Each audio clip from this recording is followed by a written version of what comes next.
प्यारे बच्चों, आज हम समझेंगे पूर्ण शक्ति युग्म नज।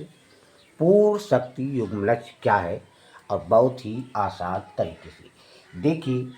हम लोग जानते हैं कि एक जो नर जन्म कोशिका होती है उसको शुक्राणु यानी स्पर्म बोलते हैं, जिसकी संरचना कुछ इस प्रकार होती है। और एक होती है मादा जनन कोशिका जिसको अंडाणु बोलते हैं, उसकी संरचना इस प्रकार होती है।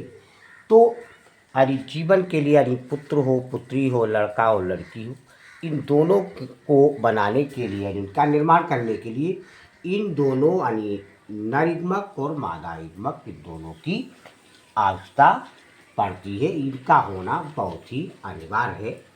तो ये नर युग्मक है यानी नर जन्म कोशिका मानिए ये यानी मादा जन्म कोशिका है। जब ये दोनों मिलते हैं, जैसे ये दोनों मिल जाते हैं, जैसे ये मिल गया तो इसी यानी मिलने को यानी संलयन होने को बोलते हैं ये युग्म नज हो गया यानी जाइगोट हो गया इसका होना। अब ये एक एकल कोशिका है यानी शुक्राणु का अंडाणु से यानी पुत्र और पुत्री का निर्माण करने के लिए इन दोनों का संलयन होना आवश्यक है, अन्यथा नहीं होगा। तो ये एक जाइगोट हो गया यानी युग्मनज बन गया।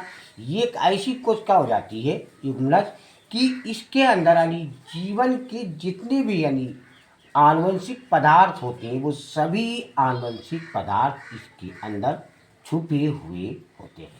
आनुवंशिक पदार्थ आप लोग जानते हैं जो हमारे डीएनए वगैरह में होता है।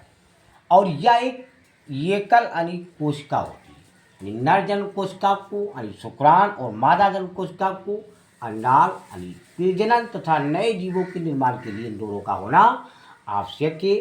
और शुक्राणु का यानी कोशिका का तथा अंडाणु कोशिका का मिलना आवश्यक होता है। यह एक एकल कोशिका है, इसी को बोलते पूर्ण शक्ति यानी युग्म नज। बच्चों लाइक सब्सक्राइब कमेंट शेयर अवश्य कीजिए।